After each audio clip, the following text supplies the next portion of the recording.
சொல்றாரு எப்ப பார்த்தாலும் எடப்பாடி பழனிசாமி 10 தோல்வி கண்ட பழனிசாமி.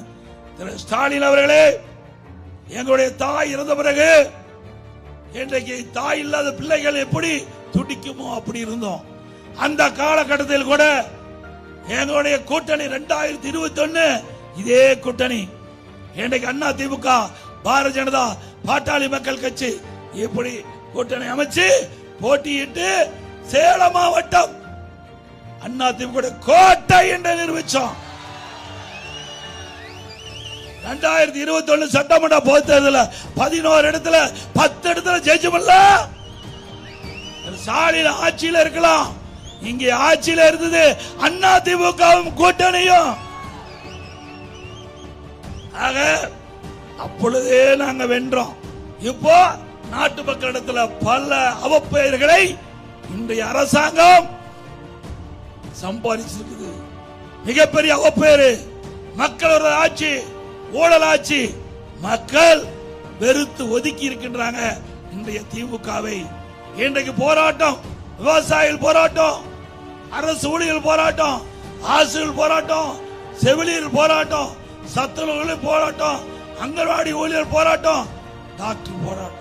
இப்படி அனைத்து தர மக்களும் போராடி போராடி சலித்து போய் தேர்தலில் சந்திக்கிறாங்க. ஸ்டாலின் அவர்களே, நீங்கள் சிந்திக்க வேண்டும். ஏதோ 200 இடம் இடங்கிறீங்க. 200 இடம் இல்ல, 20 இடம் பெறுவது ஆச்சரியம். 2011 நீங்க என்ன எதிர்கட்சியா வந்தீங்க? நீங்களும் கூட்டணி அமைச்சு போட்டீங்க. பிரதான எதிர்கட்சியே வர முடியல. திரு ஸ்டாலினுடைய அப்பா திரு கருணாநிதி இருக்கும் போது பிரதான எதிர்கட்சியா வர முடியாத கட்சி தான் திமுக கட்சி. 11 இருந்து 2021 வரை எத்தனை தோல்வி நீங்க சந்திச்சீங்க? பல இடைத்தேர்தலில் உங்களை வெற்றி, பல இடைத்தேர்தலில் உங்களை தோல்வி அடைய செஞ்சோம். பல தேர்தல், கூட்டு சங்க தேர்தல் 98%, உள்ளாட்சி தேர்தல் வெற்றி, இடைத்தேர்தலை வெற்றி. 10 ஆண்டு காலம் 2011 2021 வரை கணக்கிட்டு பாருங்க.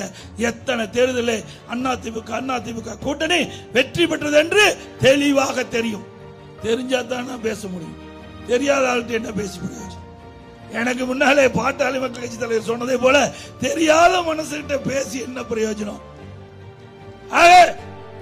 2011 ஒரு அப்பா கருணாநிதி இருக்கும் போது எதிர்கட்சி வரிசையில் வர முடியல. ஆனா இதே புரட்சி தலைவர் மறைவுக்கு பிறகு 2021 இதே கூட்டணி அமைக்கப்பட்டோம். இந்த கூட்டணி பிரதான எதிர்கட்சியா வந்தது. 75 இடங்களில் நாங்கள் வெற்றி பெற்றோம். 21 அண்ணா திமுக 66 இடங்கள் வெற்றி பெற்றோம். பாட்டாளி மக்கள் கட்சி வெற்றி பெற்றது. எங்க கூட்டணி இடம்பெற்றுகின்ற கட்சிகள் எல்லாம் வெற்றி பெற்று பிரதான எதிர்கட்சியா இருந்து மக்களுடைய பிரச்சனையை நாட்டு மக்களிடத்திலே எடுத்து வைச்சோம்.